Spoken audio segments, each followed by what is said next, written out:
श्री शिवाय नमस्तुभ्यम। हर हर महादेव, जय महाकाल।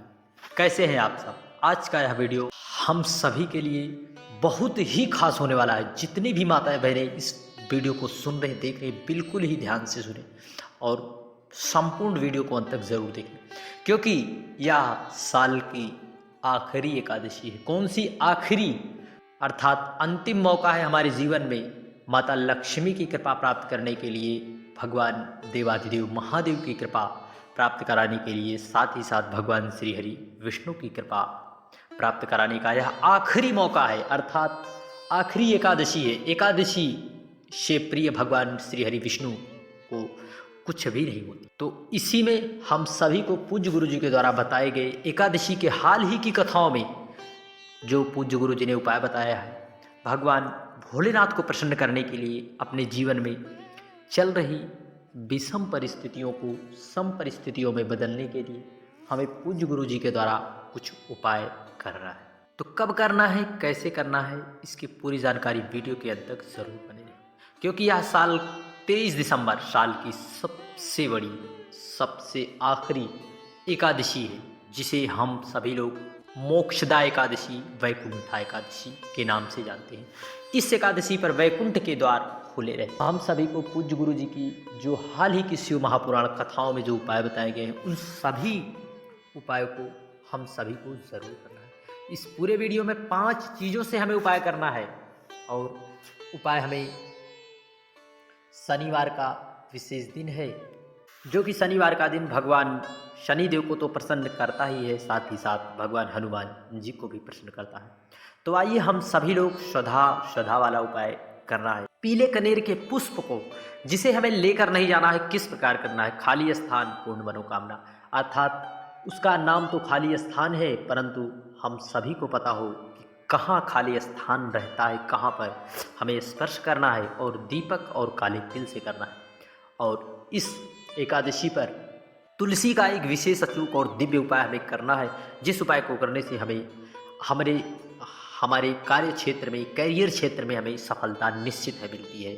हमें कौन सा मंत्र कहकर दीपक को प्रज्वलित कर देने से माँ लक्ष्मी हमारे घर में सदा सदा के लिए अपनी कृपा बरसाती है। तो चलिए शुरू करते हैं। सबसे पहले हमें इस दिन क्या करना है?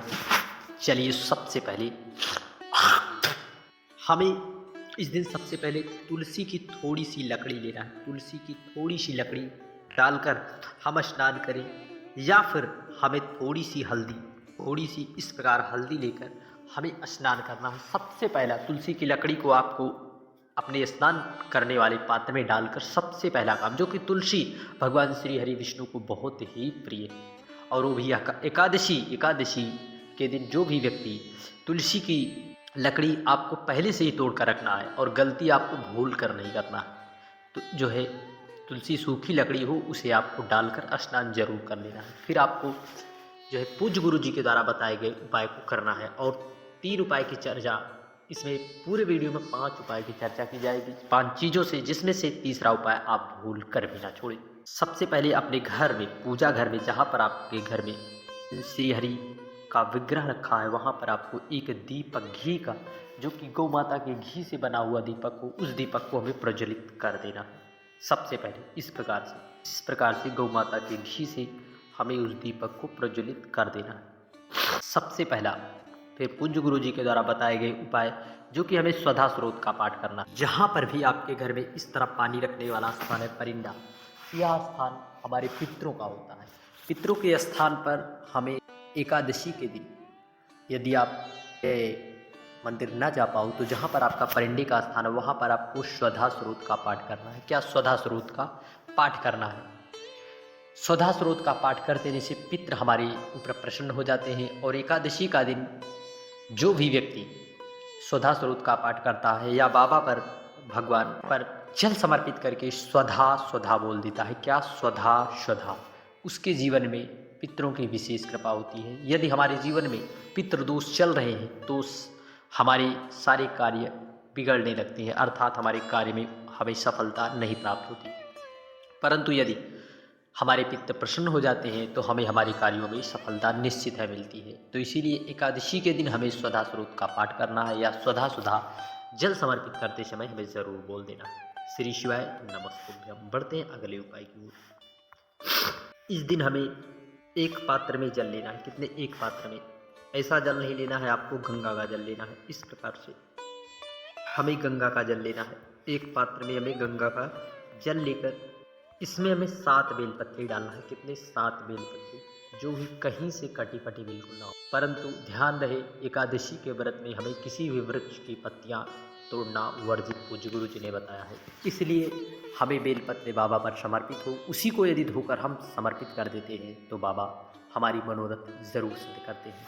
तो आपको 7 बेलपत्री डाल देना है। डालने के बाद हमें उस जल को, जब आप भगवान के मंदिर जाते हैं तो वहाँ पर नंदी भगवान का स्थान होता है, वहाँ पर हमें 7 बेलपत्र, हमें जो जल है यहीं पर बाबा पर समर्पित करना है। किस प्रकार? अपने जीवन में चल रही समस्याओं के लिए जो भी आपकी इच्छा है, मनोकामना है, बाबा से आप प्रार्थना कर लीजिए।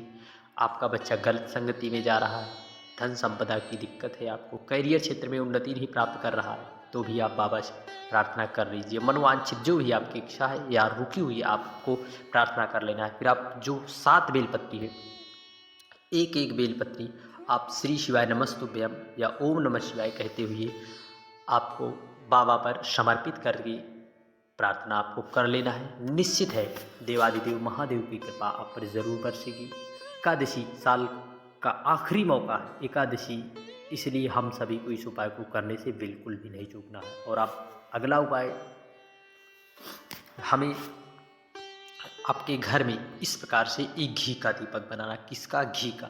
घी का दीपक इस प्रकार से हमें बना लेना है। इस प्रकार से इसमें घी डालना, वो भी गौ माता का। आप भैंस का घी का प्रयोग ना ही करें, आपको गौ माता का घी डालकर आपको एक दीपक, आपको जो आपके घर में तुलसी है, जहाँ कहीं पर भी तुलसी का क्यारा है, वहाँ पर आपको एक दीपक प्रज्वलित करके 21 बार परिक्रमा करना है। कितनी? 21 बार।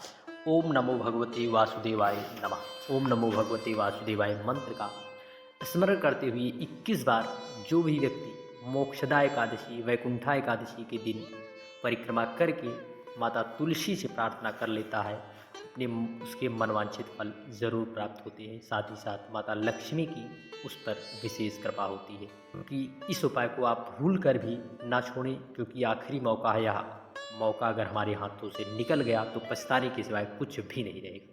इसलिए परिक्रमा अवश्य करें।